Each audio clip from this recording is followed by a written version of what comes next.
They say you can never trust your gut, but mine had been on high alert for months. As the CEO of a booming tech company, I was always traveling, sometimes for days, sometimes for weeks. It was the nature of my work, and I'd grown used to the quiet, empty nights back home. Or at least, I thought I had. Everything seemed fine, or at least fine enough. My wife, Caroline, was a stunning woman, a real head-turner, and she had her own thriving career as a marketing exec. We had 2 kids, an adorable house in the suburbs, and a life that appeared perfect to anyone looking in. But something had shifted. It wasn't just the long hours I spent away for work that created the distance. It was the way Caroline looked at me when I returned. It wasn't love, not the kind we used to share. It was more like a polite, tired acknowledgement, a small, almost imperceptible sigh when I walked into the house, as if I were a guest she barely remembered inviting. But that could just be the exhaustion, right? Work stress, parenting stress, it all adds up. But this particular evening, as I unloaded my suitcase after a week-long trip, I stumbled upon something I wasn't supposed to see. Her laptop was left open on the kitchen counter, a photo of her and another man on the screen. I wasn't snooping. It just caught my eye. It was a candid shot, Caroline in a hug with a man I didn't recognize. She was laughing, her face leaning into his chest as though they were the closest of friends. My stomach dropped. I tried to convince myself it was nothing, maybe an old photo from a work event or a gathering with friends. But the more I stared at it, the more it gnawed at me. The doubts began to creep in. I knew something had been off for a while, but seeing that picture was like a slap in the face. I should have confronted her right then and there, but instead, I did what I thought was best. I buried it. We all have our secrets, don't we? I convinced myself it wasn't a big deal, but it was. I could feel it in my gut. Days passed, but that photo lingered in my mind, like a shadow. Caroline treated me coldly, even more so than before. We barely spoke in the mornings. The affection had drained out of our relationship. Something inside me twisted at the idea of asking her about the photo. What if I was wrong? But what if I wasn't? The worst part? She knew it too. There was a distance in her eyes, an unspoken truth that hung between us like a weight neither of us dared to acknowledge. By the time I finally worked up the courage to confront her, I had already made up my mind. There was no denying it anymore. But when I sat her down, looking for answers, Caroline just denied everything. Her eyes avoided mine, her voice a little too shaky. "You're imagining things, Daniel," she said, her smile not quite reaching her eyes. She was so defensive, so quick to deflect. Something about it didn't sit right with me. The words didn't match the unease in her posture, her nervous glances toward the door. The conversation ended without a resolution. I didn't feel any better, but I didn't feel worse either. At least, not yet. Little did I know, the storm was just beginning. The days following our conversation were filled with an unsettling quiet. Caroline was more distant than ever, and it wasn't just her coldness, it was her avoidance. She became the stranger I shared a home with, someone I had to tiptoe around. We barely spoke, and when we did, it was nothing more than small talk, weather, bills, the kids' schedules. She was polite, but her eyes didn't hold the warmth they once did. I couldn't shake the feeling that something was horribly wrong. I tried to tell myself that I was overthinking things. After all, she denied everything, right? She'd laughed it off, dismissed it, and I tried to convince myself that was enough. But deep down, I knew it wasn't. My mind couldn't let go of that image, her laughing in another man's arms, the look on her face that wasn't the look of a wife who'd been faithful. I had a few business trips lined up, which meant more time away.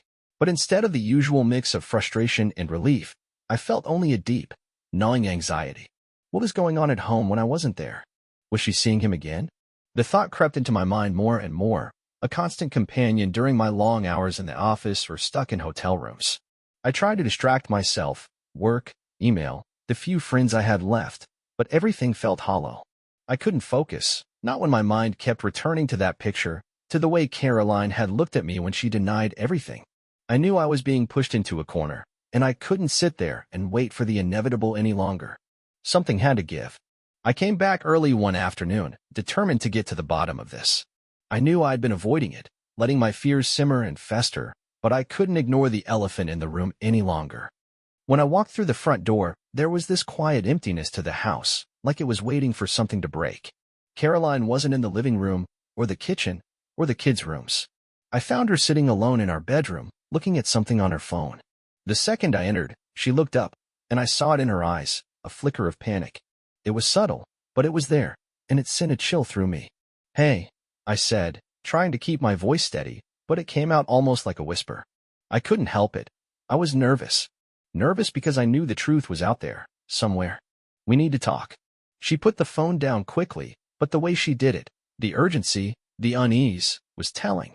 She took a deep breath, probably gearing herself up for another round of excuses or lies. I wasn't sure which one she'd try this time, but I had enough. "Caroline, who is he?" I asked, my voice a little stronger this time. There was no point in dancing around it. I'd seen what I needed to see, and I wanted the truth. Her eyes darted away, and I could see the tension in her shoulders. "I don't know what you're talking about," she said, but there was a nervousness in her tone, a tremor that couldn't be hidden. I could feel the frustration building up inside me, but I forced myself to stay calm. "You don't know what I'm talking about? Really? The man in the picture, Caroline. Who is he?" For a moment, there was silence. It was the kind of silence that screamed louder than any words could. Then she stood up and walked toward me, trying to act casual, like she wasn't about to collapse under the weight of her own guilt. "You're overthinking this," she said softly, but her eyes couldn't meet mine. "It's nothing. I haven't been seeing anyone." But I knew. The words sounded hollow, like they had been rehearsed 100 times. I could hear the lie in her voice, the same lie I'd heard 1,000 times before. The coldness had taken root, and nothing she said could thaw it. "I don't believe you," I said finally, my voice hard. "It's obvious something's going on, Caroline.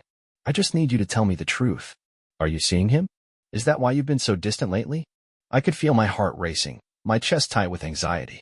I didn't know what I wanted to hear, but I knew I couldn't keep living in this fog. She didn't answer right away.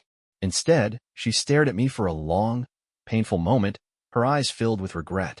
"It's not what you think," she whispered, but there was a tremor in her voice this time, one I couldn't ignore. And that was when I knew. I took a step back, my heart sinking. "It's exactly what I think," I said quietly. "So, when did it start? Was it the late nights at the office, or was it him?" I pointed toward the phone she'd hastily put down, but she just shook her head, her lips trembling. "I'm sorry, Daniel," she said, her voice barely above a whisper. "It happened when you were away. It was a mistake. I didn't know how to stop it." I stood there, frozen. A mistake. That's what she was calling it. A mistake. My mind couldn't wrap around it. I wanted to scream, to shout, but I didn't. I just stood there, feeling the weight of it all pressed down on me. The betrayal. The lies. The cold realization that the woman I thought I knew had been living a life I wasn't even part of. The silence stretched on for what felt like an eternity, neither of us knowing what to say next. The damage had already been done. This wasn't a conversation that could be fixed with a few words. And as Caroline stood there, eyes red with guilt, I realized something that hit me harder than anything she could have said. We were done. The days that followed were a blur of confusion, hurt, and disbelief. I barely slept, haunted by the conversation with Caroline. She had confessed, but it hadn't felt like a confession at all. It had felt more like a weary surrender, like she knew she couldn't keep up the lie anymore. Yet, at the same time, it didn't bring me any peace. There was no closure in it, no sense of relief. All I had now was the gnawing, empty feeling of betrayal. She had been with another man, and the worst part was that I didn't even know who he was. I didn't know if I wanted to know, but that didn't stop the questions from swirling in my mind. I couldn't even look at her without feeling a mix of anger and sorrow. I tried to speak to her a few times, but every time I did, I only ended up more frustrated. She seemed so detached, like she was somewhere else. I thought I was the one in the storm, but Caroline was adrift, too, only in a different way. She couldn't look me in the eye for long, her voice trembling whenever she spoke. That's when I realized she was as lost as I was, but for different reasons. It was hard to admit, but I knew deep down that her affair had been a way for her to fill a void, a desperate attempt to reconnect with something she felt she had lost, or perhaps never had. I was away too often. I paid more attention to my work than I did to her, and that's where the cracks had started to form. I had been too consumed by my career, my ambition, and she had been left to handle everything else, including our children. I had been neglecting her in every way that mattered. But that didn't justify what she had done. That didn't make the pain go away. It was a rainy Friday afternoon when we met again, this time at a small cafe that we used to frequent before everything fell apart. I hadn't asked for the meeting, Caroline had insisted. She had promised that she would tell me everything, that we needed to talk, and as much as I didn't want to hear what she had to say, I couldn't bring myself to refuse. When I walked in, I saw her sitting by the window, her back slightly hunched as she stared out at the rain. Her posture was defeated, like she was preparing for a battle she didn't want to fight. I approached slowly, unsure of what to say. She looked up when I sat down, her face pale and tired, like she hadn't slept in days. She gave me a faint, sad smile before turning her gaze back out the window. "I never thought it would go this far," she began, her voice soft and distant, like she wasn't talking to me, but to herself. "I didn't think it would last. It was just supposed to be someone to talk to." Her hands were shaking as she played with the napkin in front of her. I felt so empty, Daniel. So alone. And then, he was there. John. He was someone from my past. Someone I hadn't seen in years, but when he came back into my life, it felt like everything I had been missing. We were friends before. Good friends. And then, when I started feeling like you didn't care, like I was invisible, he was there. My chest tightened as she spoke. John. The name echoed in my mind, but I didn't know what to say. Part of me wanted to rage at her, to demand answers, but I sat there, listening. It wasn't that I was trying to understand. I don't think I could ever truly understand, but I couldn't help but listen. I needed to know. "So you turned to him? Because I wasn't there?" I asked, my voice barely a whisper, almost as if I didn't want the words to escape. Caroline nodded, her eyes welling up with tears. "Yes," she said quietly. "I didn't mean for it to happen, but it did. It was a slow burn. At first, it was just talking, just someone who made me feel seen again. But one thing led to another, and before I knew it, I was letting him in. I never meant to hurt you, Daniel. But I did. I couldn't stop myself. I felt like I was disappearing, and he made me feel like I mattered again. But it was wrong. I know that now." Her words hung in the air, thick with guilt. There it was, the truth, raw and painful. She had been lonely, searching for something that she felt I wasn't giving her. She had found comfort in John, someone from her past who had become her crutch during a time when I was too busy to notice. And when she spoke of it, there was no anger in her voice, no defensiveness. Just sorrow. But that didn't make it any easier for me to hear. It didn't make the pain any less.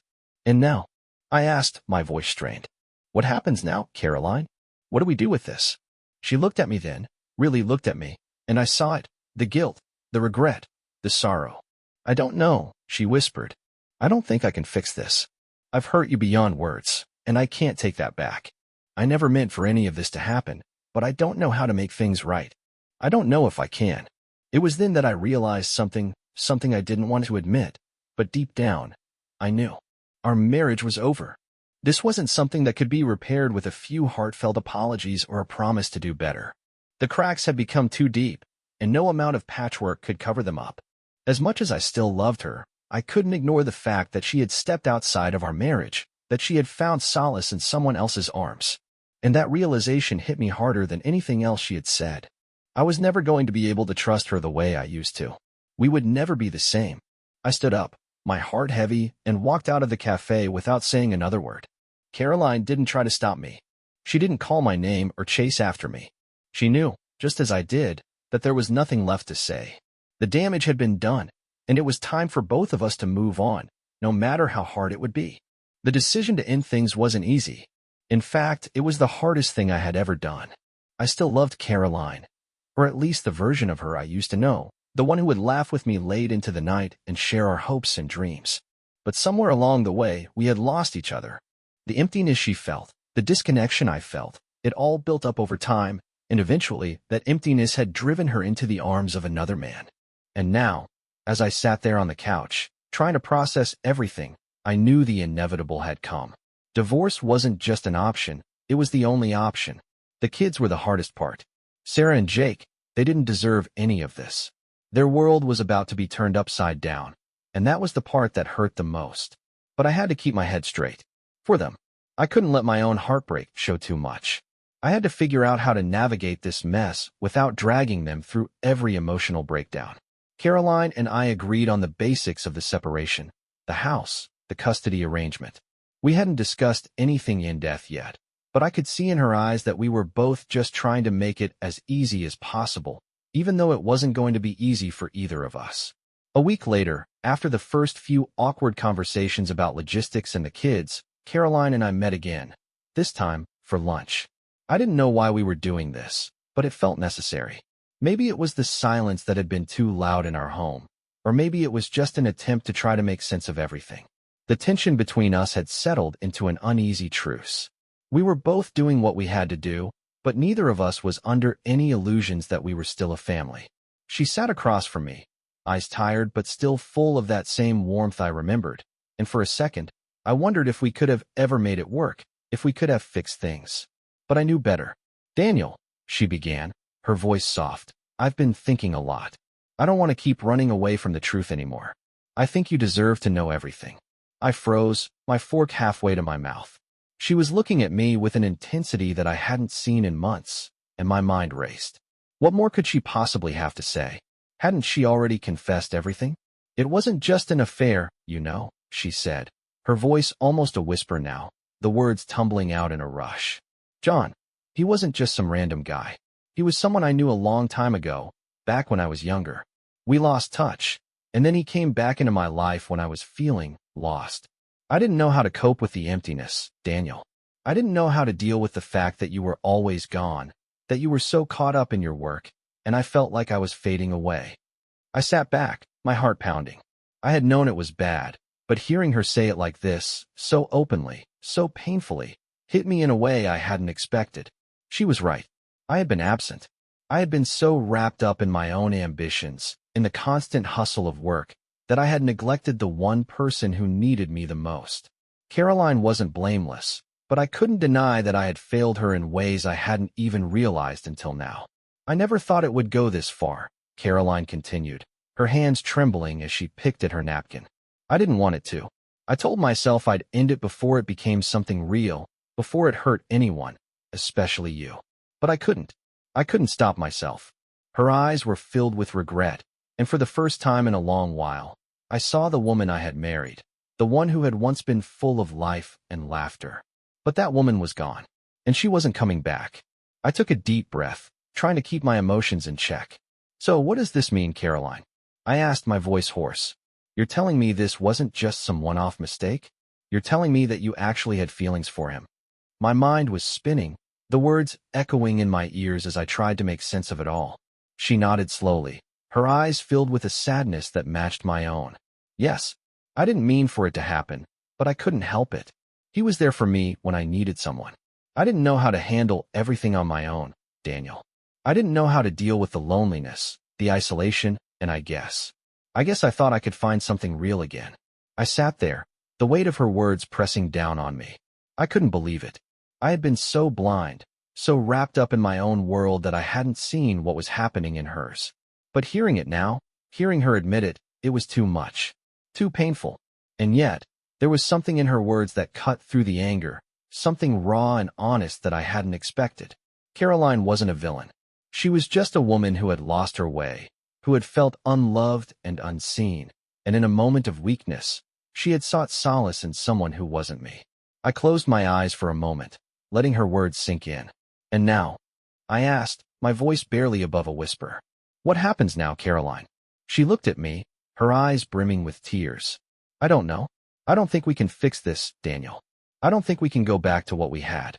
I don't even know who I am anymore, much less who we are. But I want to be honest with you. I don't want to lie to you anymore." Her honesty hit me like a punch to the gut. It was both painful and liberating. I didn't want this to be the end. I didn't want to lose her, but the truth was, I had already lost her. She had already checked out, emotionally if not physically, and I had been too blind to see it. It was over. Our marriage, our life together, had come to an end. "I think it's time for both of us to move on," I said quietly, trying to steady my shaking hands. "I think we both need to find ourselves again. Maybe that's the only way forward." We sat there in silence for what felt like an eternity, the weight of our shared history hanging between us. But neither of us spoke again. We didn't need to. We both knew what needed to be done. As I left the cafe that afternoon, the rain still falling softly outside, I felt a strange sense of finality. The chapter was over. The end had come, and all I could do now was figure out how to rebuild my life from the wreckage. The days after that conversation were a blur of emotion and decision-making, each one feeling like a weight added to an already heavy load. Caroline and I went through the motions of separating our lives, dividing the house, the finances, and ultimately, our children. It was messy, But it was also clear that there was no turning back. The love we had once shared had faded away, replaced by resentment and guilt. And as much as it hurt, I knew that trying to salvage something that had already broken beyond repair wasn't going to do either of us any good. The hardest part, of course, was seeing the kids affected by it all. They were too young to understand what was happening, but they could feel the shift, the tension that had replaced the warmth and security they had once known. Sarah and Jake were confused, sad, and angry, emotions that I tried to shield them from. But no matter how hard I tried, they saw through my attempts to pretend everything was fine. I couldn't fix this for them. All I could do was be there for them, in whatever way I could. The first few weeks were the hardest, as we navigated the new reality of our lives apart.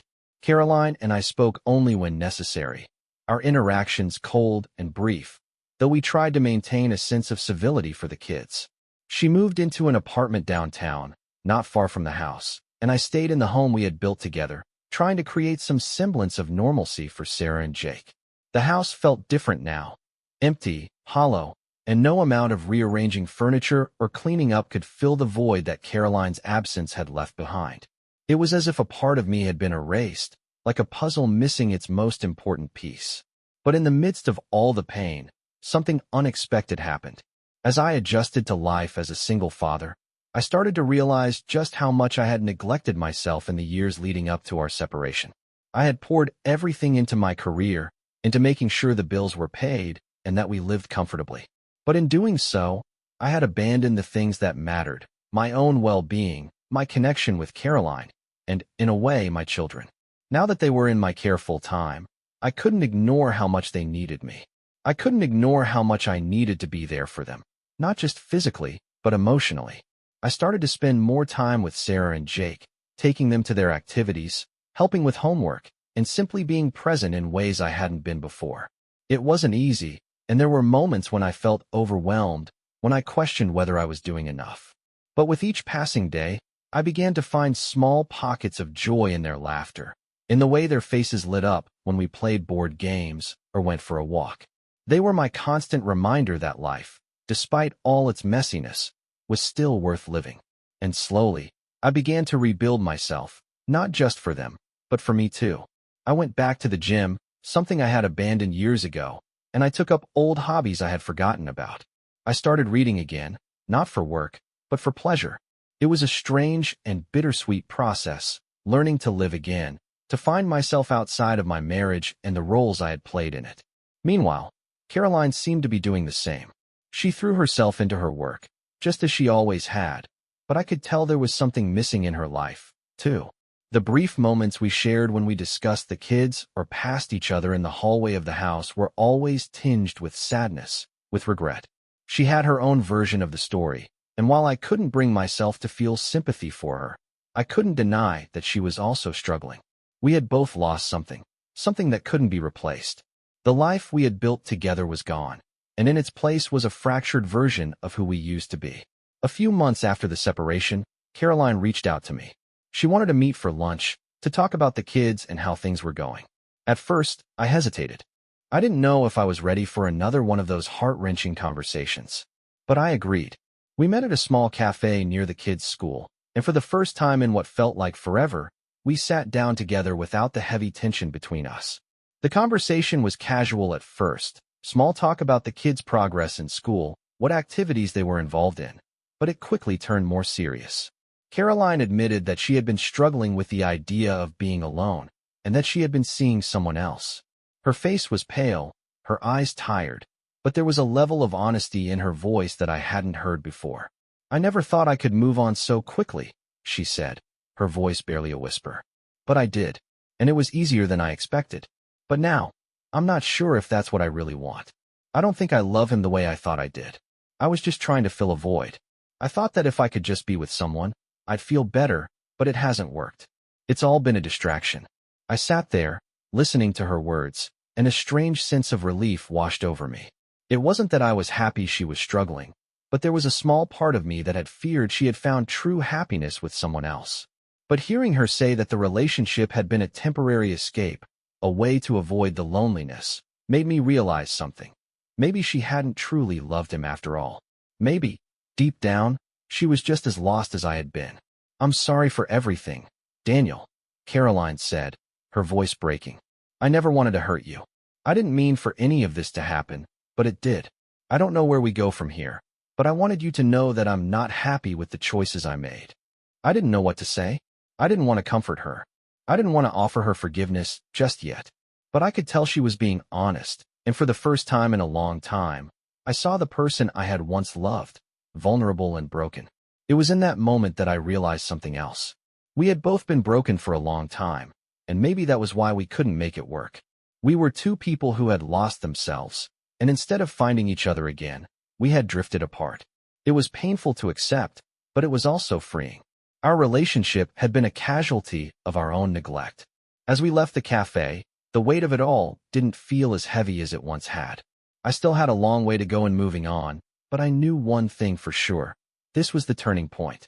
We were both finally acknowledging the truth, and that was the first step toward healing. We didn't have to stay trapped in the past. It was time to move forward, each of us in our own way. And maybe, just maybe, we would be able to find happiness again.